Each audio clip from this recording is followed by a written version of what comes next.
It's on the green. I guess it's catching lately. Yeah, maybe I need to turn yours up a tad on that. How's the sound on your headset? Or you need a little more volume on it? Up, up, up, up, up, up, up, up, up, up, up. Good. Man, you are, yeah. You've been wearing headphones too. Well, you've been, oh, pretty steady here. Now. You'll find out. It'll kill your hearing.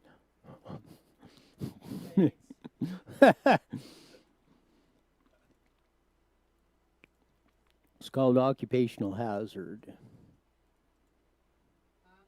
Yep. What?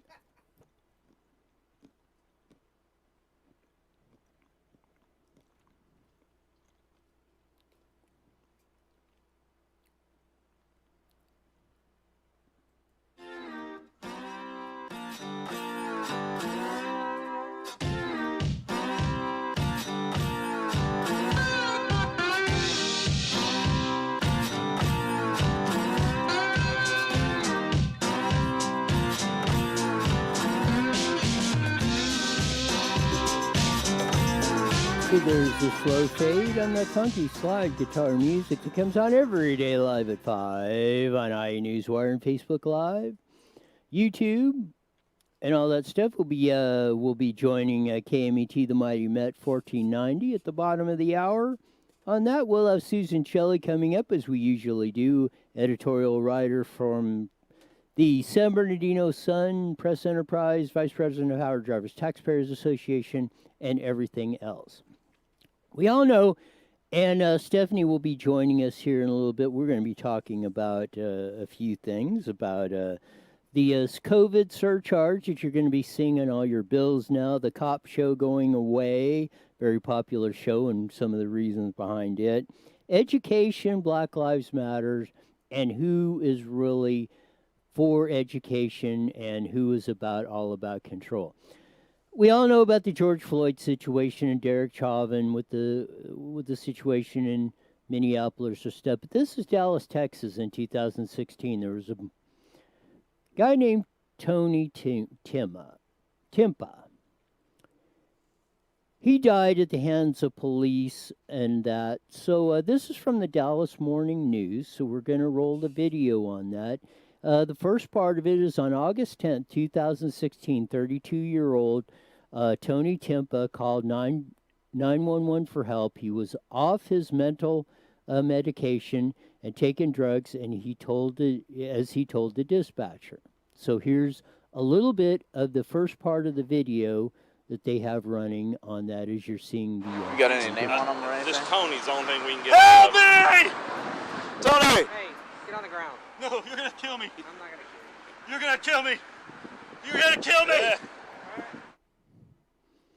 When Dallas police officers arrived, Timmy was already handcuffed by private security guards at the store. Dallas Morning News recently obtained police body camera footage after a 3-year battle of records and judges ruling in federal court. That was Tony. 2019. Tony! Relax. No. Get you some help, Tony. Relax, man. Stay down.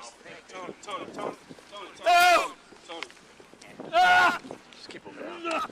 That's too much. Stop it. Timpa was restrained in a controversial position for more than 13 minutes, as it says on the Dallas Hey, News. you're okay. You're okay. You're okay. He was restrained by an officer as they joked about his upscale address as listed on his ID.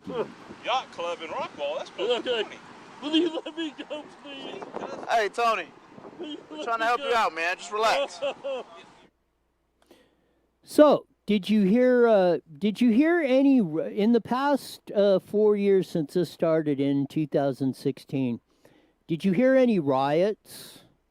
Did you hear anything about looting, demands, takeover of cities, just general disruption in the community, or anything else over Tony's death, which he died about? He went unconscious of that. They loaded him in the ambulance. He appeared to be dead when they got in there. I mean, he stopped breathing of all that, as the rest of the video shows on that. And you go back and forth on this stuff. again, I asked the question: where is the big outrage and all the stuff that's going on? On the stuff, because you're going to see in the uh, in the Dallas Morning News piece of all the stuff.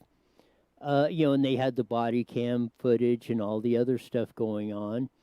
Uh, it was, there was officers or security people of all different races in there, or ethnicities in there, or however you want to put it on there. But again, this stuff happens. But again, where was the outrage or the rioting and the whole explosion that has went over George Floyd? There was hardly people. I didn't even hear about it until after this came about and came across my news feed a couple of days ago on what was going on, all this stuff. So, are there bad cops out there? Sure. We all, we're going to acknowledge that. What's the rate? 1%, 10%, 20%? Let's fix that. I don't think you're going to get an argument from the vast, vast, vast majority of the people to fix that. But you're not going to get any resolution. You're going to destroy your country. You're going to wind up killing everything over being stupid, of taking over cities. So you got another one. This is the whole thing that's going on up in the Seattle area. What did they call it? The Chaz deal, Capitol Hill Autonomous Zone. This rapper or whoever he is, Chad Simone or whomever he appears to be, is. We are the police of this community now. There you hear him. We are. He says he is the police of the community. So you're going across this stuff. It's absolutely incredulous. Now this guy's walking around with an AK-47. They've taken over about a 12-block area or 7-block area in the Seattle area in a ward. They shoved out the police. The police are negotiating with this guy. Trump came out and said, "You better fix this stuff, or you're not going there." Pull that one back up on 4. Yeah, this is what Chris Ruffo writes, and he posted the video over there on that, and he said, "Okay, CNN, then who are these guys? Claims that the militant Antifa members roving the Seattle streets appear to be greatly exaggerated to the right-wing in the right-wing media. According to Seattle Mayor's office, officials haven't seen any evidence to indicate armed members of Antifa are even on the ground on that." So we're going to do this. We're going to click it off because there's a little bad language in it. We're just going to let this video play here a little bit of that, and we'll get to this point. There's the guy with the bullhorn, and you heard that he said, "We are the police in this area." What do those look like, Jesse? Yeah. Does that look like AK-47s to you? Yeah, body armor, and we are the police, and we kick them. We're taking over this area. Trump came in and said, "You better fix this stuff, or we're coming in. We're not going to let our citizens live in peril. We're not going to have vigilantes taking things over." And there, you want any more evidence of this stuff coming up on that? You want any more evidence that CNN is fake news? As they said, there's no evidence that they're walking around with guns or anything like that. Not guns, assault weapons, as you call them. These dangerous AR-15s and AK-47s and all that stuff. That's what this rapper, who Raz Simone, and his vigilante Antifas, Capitol Hill Autonomous Zones, and we are ruling this area, and we are no longer part of the United States or anything like that. It's it's crazy. It's crazy of what's going on over. Our world's just coming apart. we're not dealing with the reality of the situation on that. Now, just in the case of Tony Timpa or George Floyd, whatever was done with, whatever was done in those situations, that's why we have a criminal justice system to take care of these things. We're not on the vigilante part of it. Here's another one that just is going to light you up like a candle. Lori Lightfoot, the mayor of Chicago, was on a conference call with all the aldermen. They're actually, aldermen are like city council members in your city council, but they have 50 of them in Chicago. They have a whole raft of them. They were on a conference call on this. And Alderman Ray Lopez has been calling out Lori Lightfoot in Chicago, not only of all the murders, the murder capital of the world, talk about killing people, and especially blacks, what they kill, 600 of them a year, and you're not doing anything about it. And Ray Lopez was accusing her of committing, not protecting the citizens, letting the looting going on. So, listen to this, and this is on. Listen to this. This is on the local CBS station up there in Seattle. Listen to this little F-bomb, S-bomb little tirade going on. Mayor Lori Lightfoot and Alderman Raymond Lopez did not appear to hold back during an argument about the city's response to looting. Here's what happened after Lopez said he feared looters would target homes and the city was not prepared and demanded an answer. Well, no, I want an answer. You commented on everybody. I want an answer. It's not something you ignore. This is a question that I have. I think you're 100% full of is what I think. If you think no offense, hold on.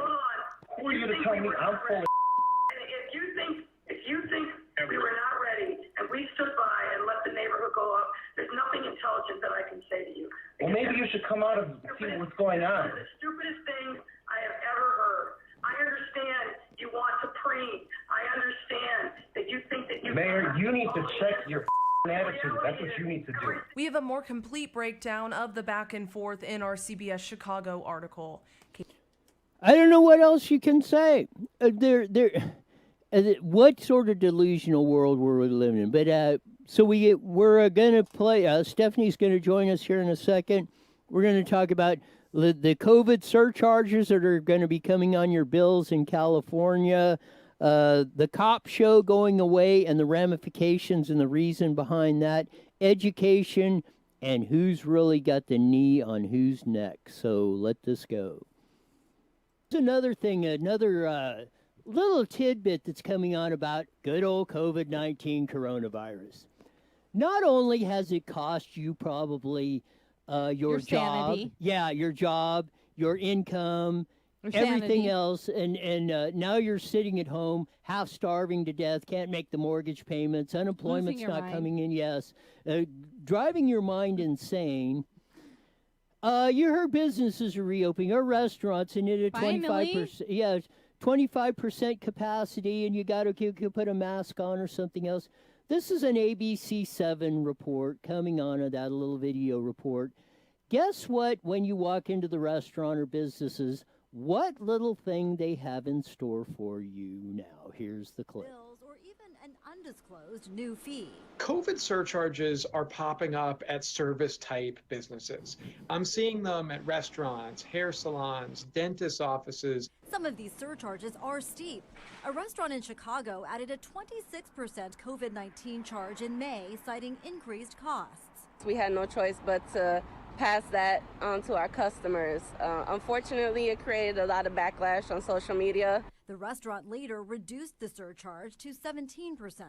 The cost of reopening includes all the extra supplies that we need, all the cleaning supplies that we need. This Houston salon and many others have added a $3 sanitation charge, saying they're spending thousands of dollars in not only supplies, but safety training and more. Businesses also point out they've incurred incredible losses. Not only were they closed for months, in reopening they have fewer customers due to continued social distancing requirements. I think what they should do if they need to do something is raise prices. I think that's generally received better by customers. They just want to pay one price. They don't want to feel nickeled and dimed. But business owners say the surcharges are actually more consumer friendly because they're short term. And they say, well, we just want to pass along the temporary increase, but we don't want to make it permanent. I think that's well intentioned, but I do think it misses the mark. And are these surcharges legal? In general, yes, as long as the fees are properly disclosed. And as far as advice for consumers, do look out for these surcharges. And if you have a problem with a fee, do complain. And if that doesn't work, of course, your last option is to take your business elsewhere.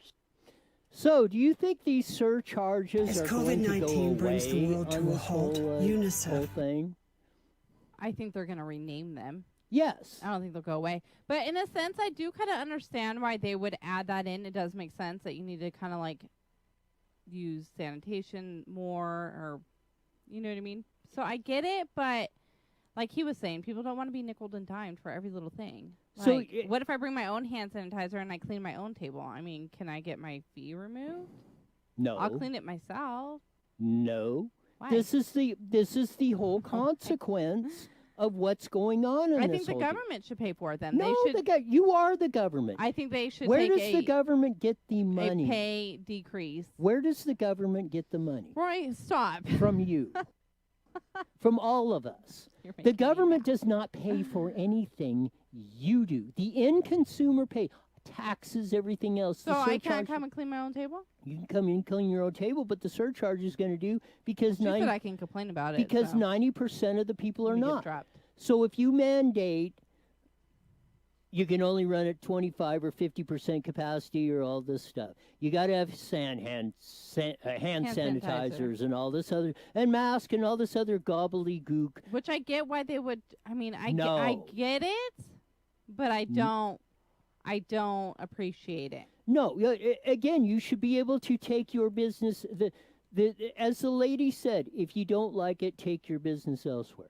Now, if you want to go to a restaurant, Like my favorite businesses that I love in our town, like the mom and pop shops, I can totally get why they might need that extra help. So when you think of it that way, I would want to support our local businesses, but then maybe, I don't know. But they shouldn't be under that mandate. This is what I'm saying. If you want to go to a business, if you want to go to a restaurant that has everybody 37 miles apart, and you want to pay the extra price for that, yeah. see, this is Economics 101. I didn't take that class. I know that. And that's what, they don't teach that. I was homeschooled. They don't teach that in the majority of classes in public school system today. And we'll have a little bit more on that later on. No, please. But this is what they don't, the free market will work if you just let it.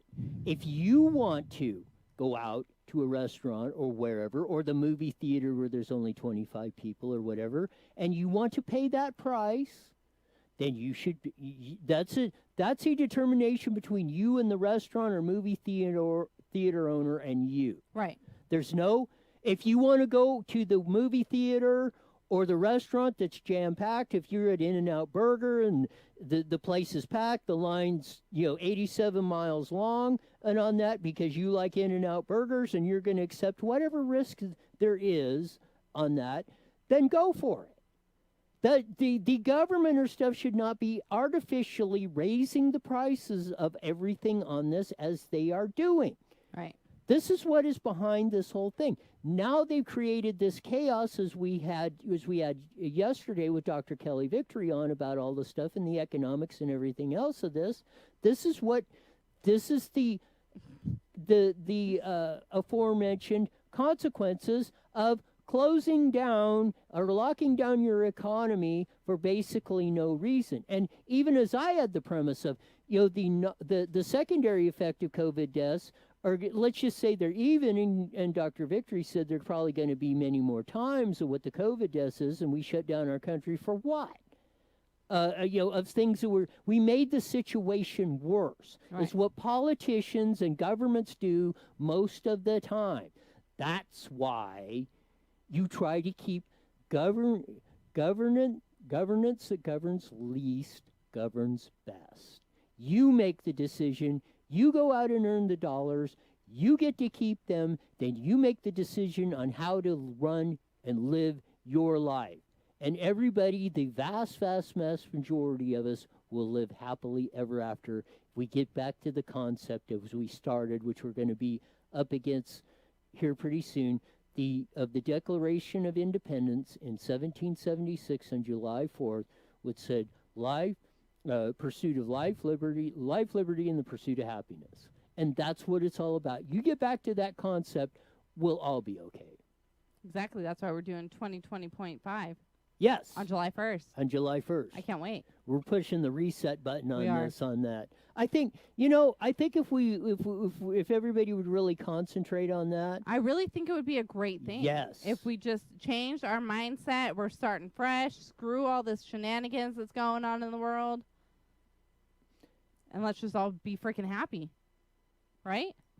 And to get more. Do you think it will happen? Yes. I think hope it does. I think a little bit. I think we're going to maybe change a couple minds.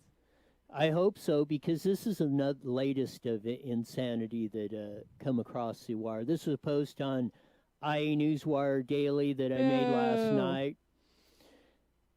I imagine most of you, and I've even seen a little bit of Cops. It's where they go out and televise stuff out there. They go police work and stuff. And it really does give you a lot, or an insight of what the cops really have to deal with on a real live. They're just live feeding, or not live, but I mean tape feeding what the cops have to do with most of the time. And one police officer, deputy sheriff, told me one time, you know what we do? We have to babysit 90% of 10% of the population. She said. What he was basically saying is the vast majority of the people give us no problem. Right. But the 10% are the ones that we have to deal with most of the time on this thing. And that's where we're really at. So this is where it is. The Cops TV show is canceled. The long-running TV show Cops has been canceled by Paramount Network and announced on Tuesday. The cable network decided to pull the episodes to show off its schedule earlier in response to the deaths of Floyd at the hands of the Minnesota police. I mean, can you think of anything more insane than that? I can't. I mean, I think that it's a great show. I watched it growing up. But then at the same time, again, I mean, I get why they're canceling it. But look at how everything they're dealing with right now. I mean, how are they going to possibly film a TV show? But then again, on the other hand, maybe then the world will see all the things that our police officers do and all the things they have to deal with, and then you might appreciate it. Exactly. I mean, I don't see how you can't. But I can see why they pulled it. Maybe take a break. Well, no, I don't see why they. No, they said because of this. No, and look, the police are under fire of that. Right. They're getting blamed for every. Police for again. They're trying to say same thing. Okay, there's a few bad cops out there. They can do some horrific things, as we've seen. So we're going to blanket, because there's 1.3% or whatever, let's just say 10%. Say there's whatever the number, but it's a very small minority of the police officers that are out there that probably shouldn't be police officers. Well, that's where we have a system to weed them out, and I don't think anybody's going to give you any argument, or maybe one person, but the vast, vast, vast majority of people are not going to give you any argument on that. We'll fix that problem, but let's not condemn them, but understand what they are dealing with every day. Exactly. And the cop show showed that of same thing. Like I said, the police officer said, 90% of our work is babysitting 10% of the population. Like he said, the vast majority of the people not that we don't see them, but we don't deal with them in a law enforcement, situation. But it's that very small minority is the ones where we're doing, and this is the kind of stuff we have to deal with in that minority of population every day. And I've said this, one of the last things I would want to be is a police officer, because watching shows like Cops or whatever, and I think there's another one that does it like live. Yeah. I would not want to deal with that stuff. 8 hours or 10 hours a day, 4 or 5 days a week, it would drive me absolutely insane.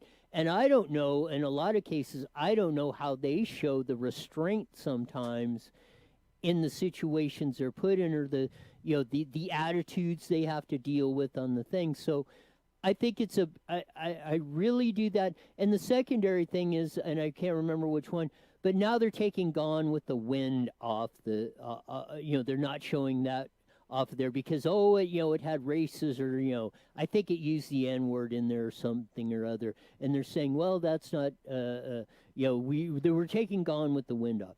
That's the way that's part of history. That's the way things were at that time, and you can't deny history. Yeah, Whether, and people need to see that so that way they can feel it and have empathy for it. Is that the right word?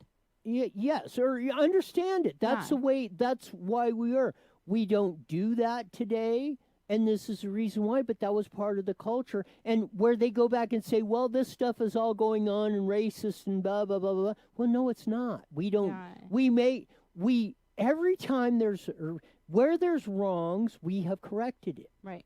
But we need to see those wrongs so that way we don't make that same mistake again. Exactly. Or not same mistake, but same wrongdoing. The whole thing.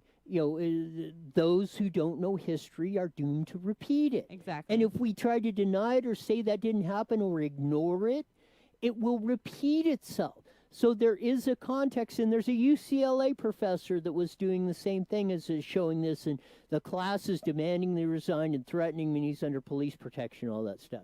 And he didn't apologize. Well, they're forcing him to apologize or whatever. They're trying to fire him or whatever of that. But he said, we're just doing history. Just because my skin is a lighter shade of brown than yours does not mean that we're not going to study history in a history class in the context of racism and everything else. If you're that sensitive around that, then I want to see you eliminate all the hip-hop or whatever music that uses the N-word constantly. My 4-year-old, he'll listen to a song and I'll have that. And then what's going to happen? My little 4-year-old goes out and says that. Yes. It's going to be my fault. If it's that offensive a word, then nobody should be using, and you should be if this is going to be the standard, then let's ban it all. Exactly. Any reference to that, music, anything else, all those guys' records, stuff, you want to do a Black Lives Matter, then take the royalties and all the money that all the people made off of that word, and why don't they pay that back in reparations? Right. How about that as a concept? Let's talk about that. Let's talk honestly about what's going on. You get the last word. And not the double standard of it. No, I think you're onto something. I think they should eliminate it completely, but I think that we still really need to keep our history. I want my kids to know how people were treated in all different types of cultures, religion, all of that, so that way they can then see what they're living in now and how much we've grown compared to how much we were back then. So we're going to cover this one. A lot of stuff about education, and there's probably, in a nutshell, there's probably nothing more important, especially with children, is their education. And we know what we've done with our education, and there's all the studies are coming out how it's, this whole COVID thing is coming out. But we did earlier, and we did yesterday, we talked about the Black Lives Matter's platform on that and how they want to eliminate private education and do all this sort of stuff. We have a New York Post article that was printed on that, and it's part of the deal. They did a study on this. They're pointing out in New York, because they're the New York Post in New York City, Harlem, one of the long iconic black areas for many, many decades in the city of New York. They did some studies, or they did some charter schools, 25 of them in the New York area. 15 of them were in some of the poorest Harlem area black communities of that. 15 or 10 of them were in what you would call the wealthier or whatever hoods that in the neighborhood of that. But it says, as you see, 15 in the black community, 10 in the wealthier hoods. And this is quoting from the New York Post. Charters enroll mainly minority, lower-income kids, yet math proficiency. 15 of the top 25 public schools are charters, which are those in the minority areas. Most of the other 10 are in the wealthy hoods or have selective admission, whereas charters admission is by lottery, which means you throw your hat in a ring, you might get to go to that school. Okay. In both math and English this year, black New York City children at charters outperformed the city and statewide averages for white kids. Black and Hispanic charter children massively outdid their peers in regular and public schools. Further quoting from the New York Post, the students deserve cheers for putting in the hard work to excel, but the charters deserve their own cheers for providing opportunity. So, when you go back to Black Lives Matter, and they're saying we want to put an end to this type of program, which we have shown the statistics and we can dig them out. We've went through them many times. You have beat me with the stick about that for pointing it out, of that, where charter schools, privatization of schools, has benefited the Hispanic and black community more than the white community. Just like it did in the bowels of Harlem and some of our most economically depressed black areas in New York City. So when you argue the point, or when you endorse Black Lives Matter, what you are doing, and you're endorsing their platform, what you are doing is taking away the opportunity that those children in the schools in Harlem have gotten. You want to remove that? You want to remove them from outperforming the public schools across whatever ethnicity you want to do? Right. So when you come and you show the test scores, and I'm going to do this because I'm more familiar with it in Moreno Valley Unified School District, where you show that the black test scores are down, the Hispanic ones are down, the white ones and the Asians are up on the higher end of the scale. And you say, well, where are the excuses? Because it can be done. Jaime Escalante, Garfield High in the 80s. East LA, one of our, at that time, and still is one of the highest populations of it was very high Hispanic population, poor community of East LA, like La Puente, Whittier, and all that area. Garfield High. He was a math teacher, teach calculus.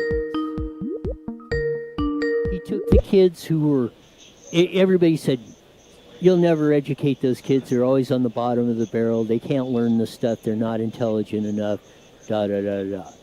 He went in one semester and turned it around. He had them kids in the top, not only of LA County. 30 seconds. In the top test scores of that. He had high school students passing advanced calculus and scoring highly. Teachers like that. And they said, they retested and they said there's no way that could have happened. All right, guys, here we go. Go to KMET1490am.com and download your free phone app today. IE Newswire Daily is on the air. The following is a paid program. Views and claims expressed are those of the program producer and are not endorsed by this station. Opinions expressed are not necessarily those of radio station KMET, its management, employees, or affiliates.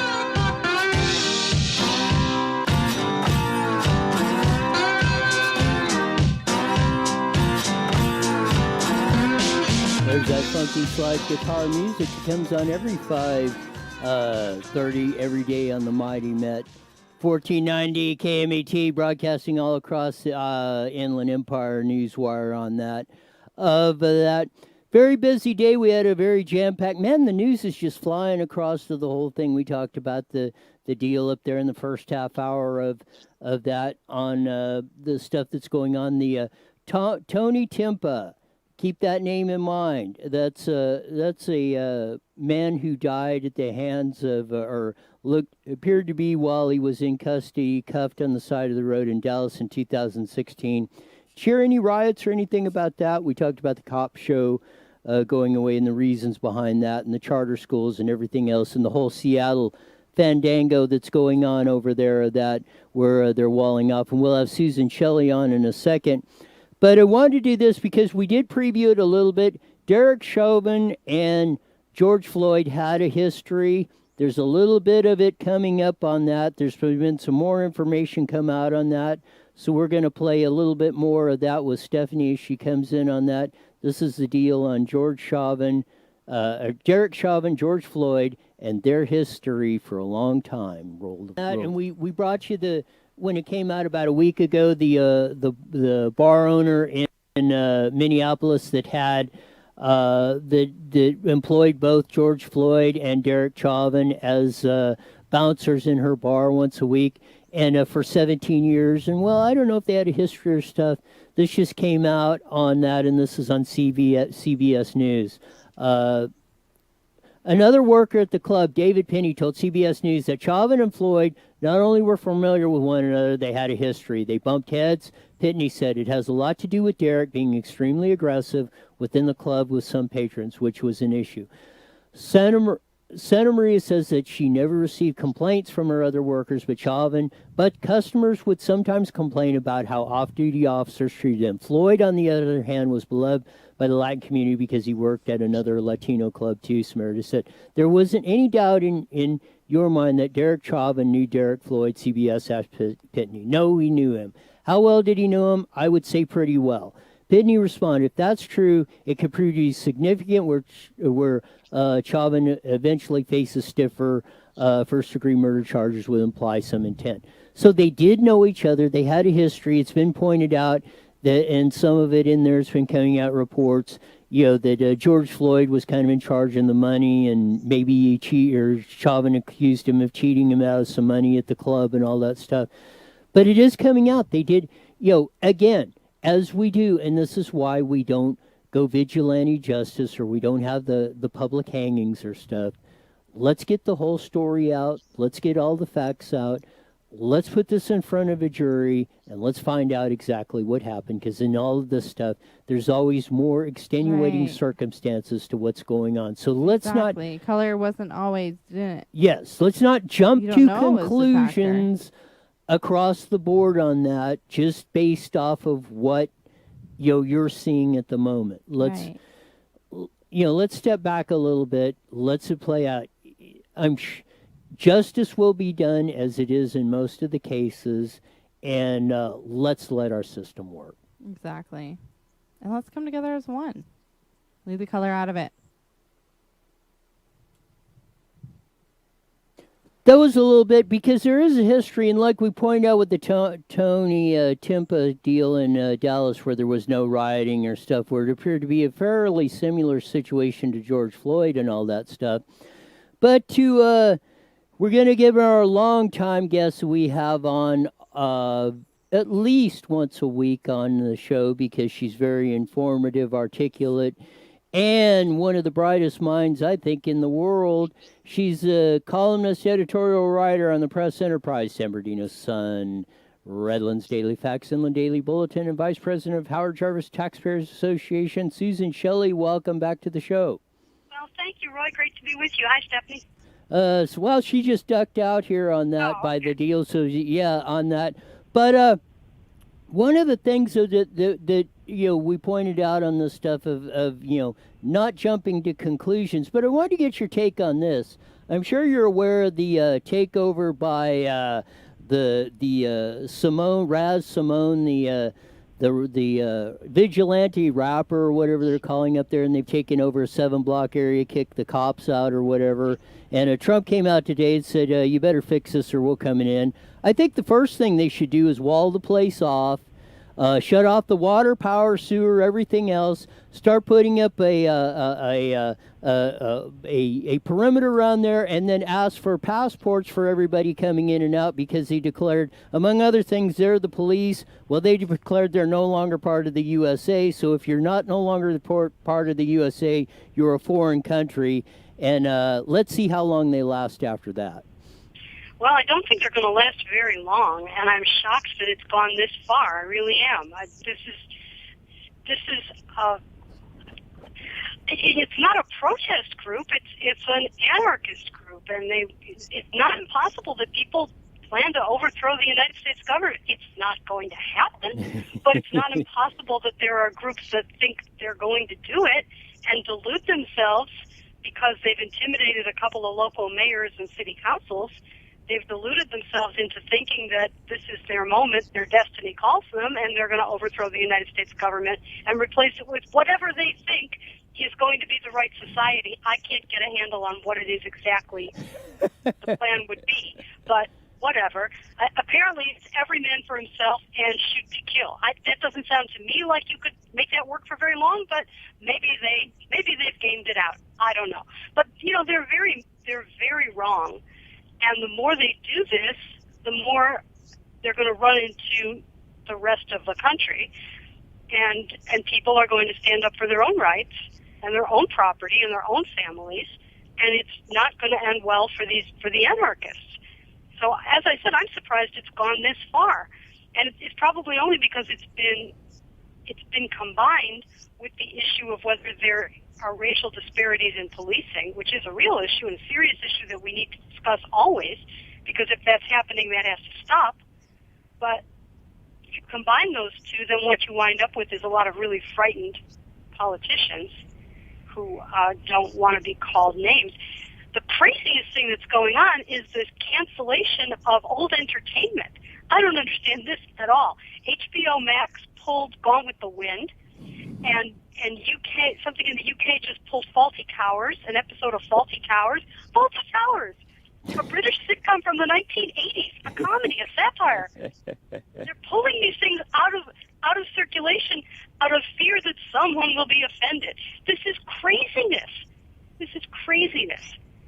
Even this business of tearing down the Confederate statues, if you want to replace Confederate statues or you want to put a plaque next to them, have a civil discussion in the home states, not in the capital, but in the home states, of whether they want those individuals to be honored and representing their states.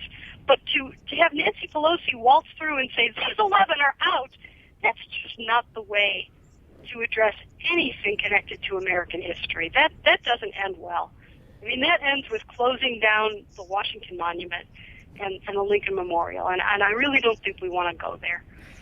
Well, there is a faction that does want to go there on the deal of that, and that's what we're going to, because yesterday we went through and we ran the platform, demands of Antifa, and as CNN said, they're not vigilantes up there in Seattle. They had no guns, and we just ran the picture of them assaulting people with AK-4, and they're carrying around AK-47s and all this stuff, and they're trying to deny it. I mean, what I see is we're very much in danger of letting a very small minority run or set the rhetoric or basically set the policy across there.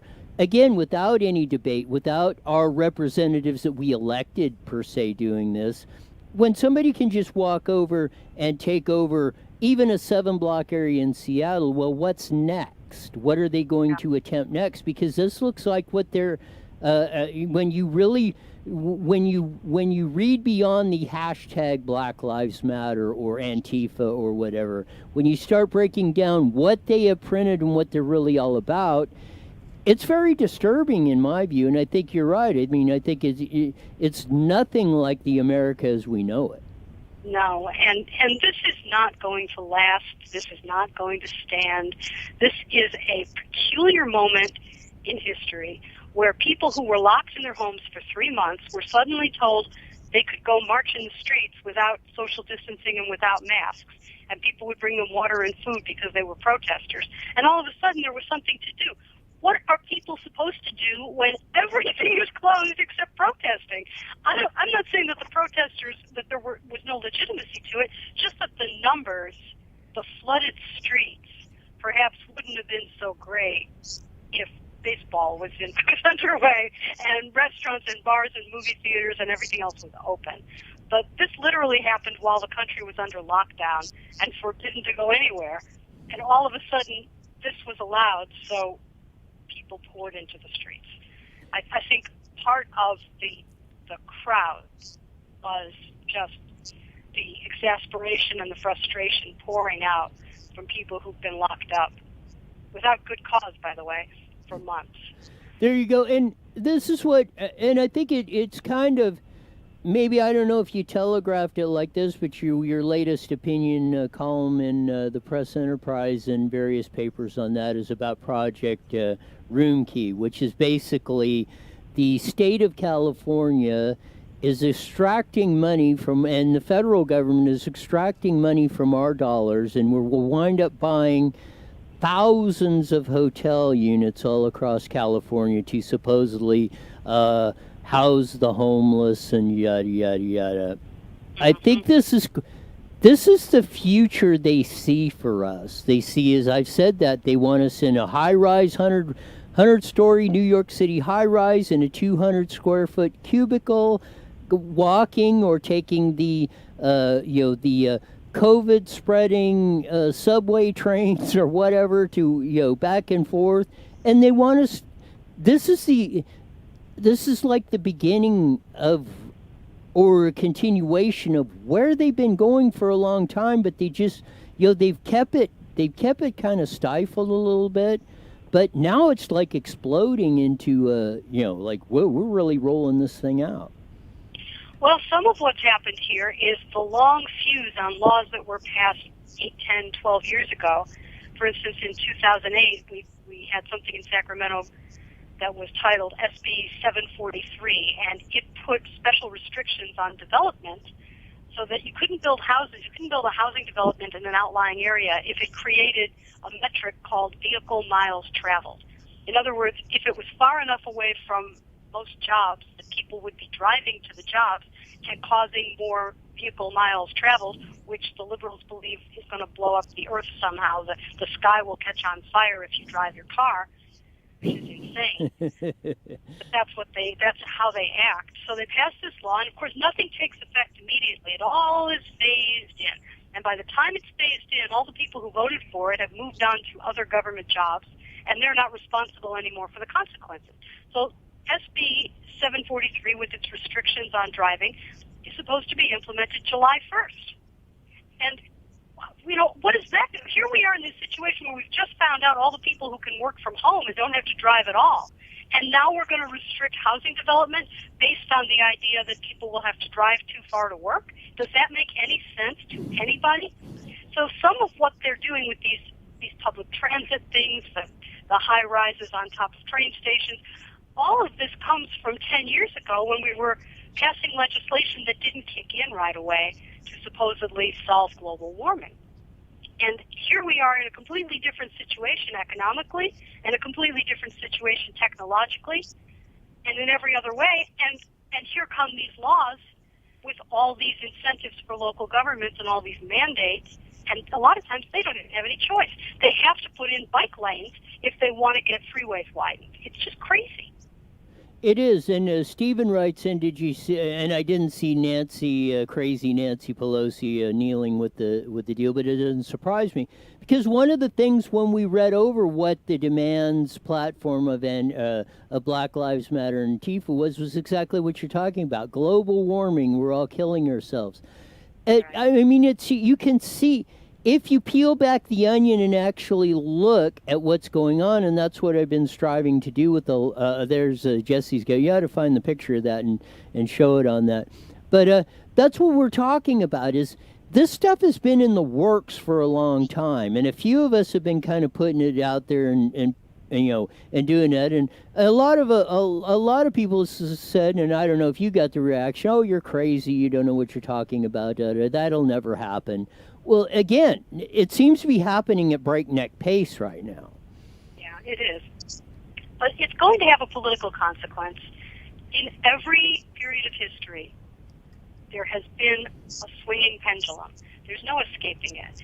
And what's happened in California is so much of the state has been taken over by one party that they have been in the position for several years now of just negotiating among themselves. So it's how far left are we going? A little more left than that, not quite as left, a little more left. Well, we'll go more left on this bill, but less left on that bill. And meanwhile, the rest of the state that is not to the left is having to live with these policies.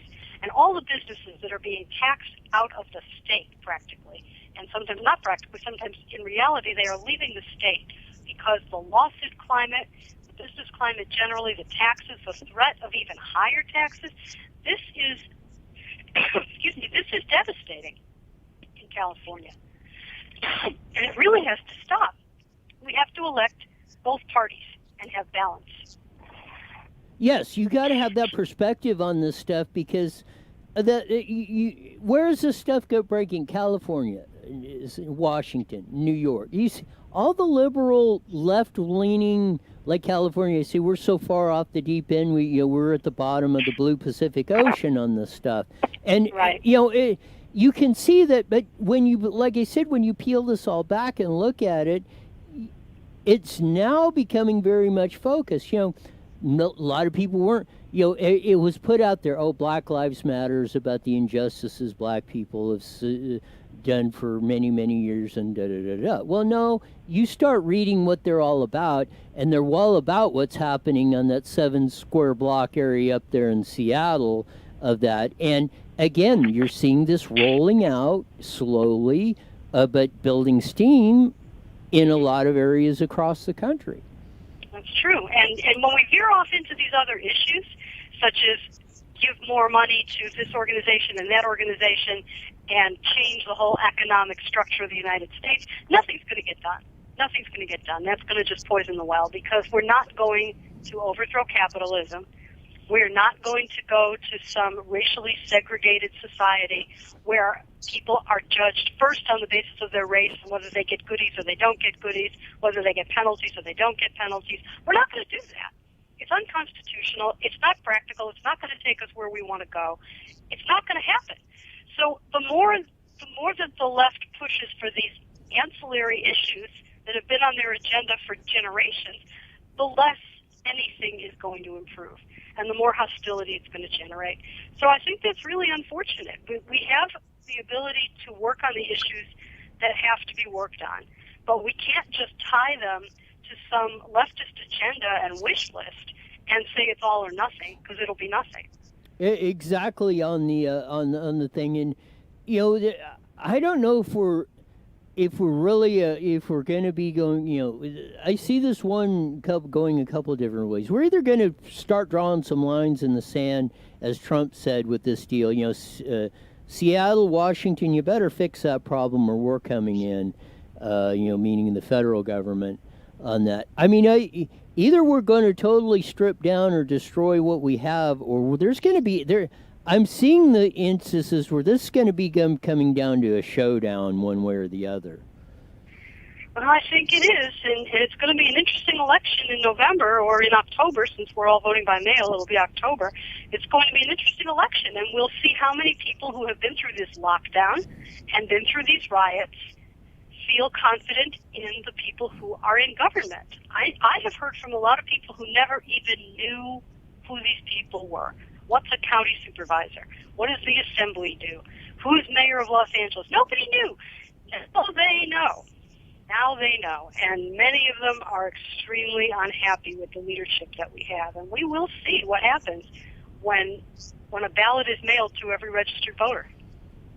Yes, and I want to give a shout out to some of our listeners listening: Doris, Jill, Ann, Joshua, Ed, listening on, and Kevin, of all that stuff.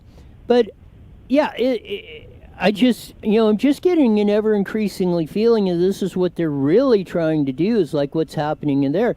Because as Stephen points out, he's saying, well, why are, the city councils are, like they're talking in Minneapolis and Chicago and a lot of places, are just defunding the police departments and getting rid of them. Well, what are you going to replace them with?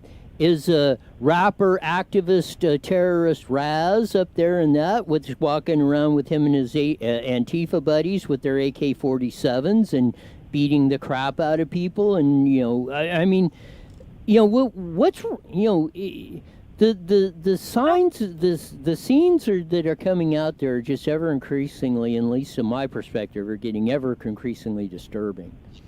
It is disturbing, and we're going to have to go back to first principles about how you set up a safe civilization and why you have laws in the first place. And the reason you have laws is to protect the weakest among us. The strongest can get whatever they want just by taking it, just by force.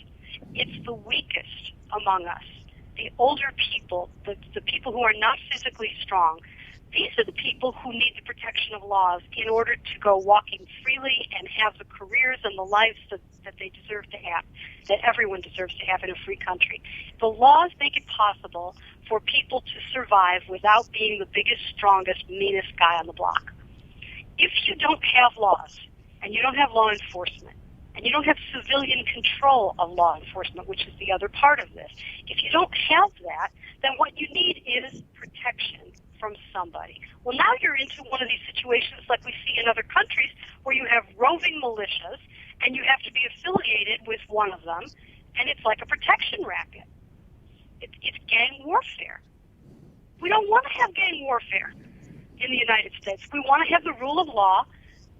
We want to have accountability to the voters, and we want the military and the civilian police forces under the control of civilian elected authorities.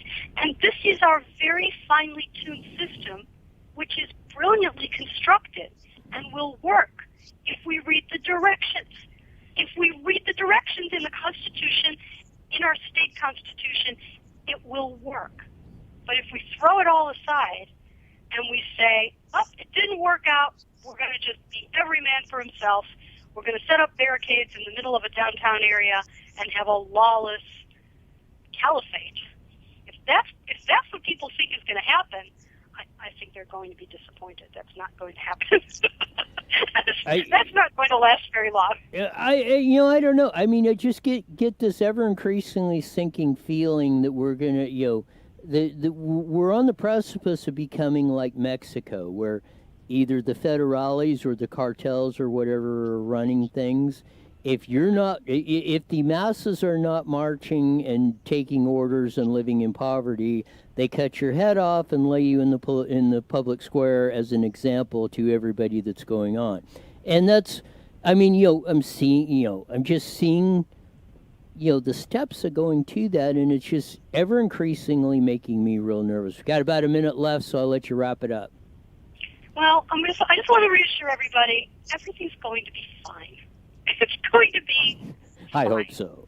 It's going to be fine. Have confidence. Have confidence in the country. Have confidence in the people of the United States. Have confidence in the president who does know what he's doing and is a smart guy. And this will calm down, and this too shall pass. And we're going to be all right. If you want to make California better, California is going to be the last part of the country that recovers from anything because of our government here. Join the Howard Jarvis Taxpayers Association at hjta.org. hjta.org.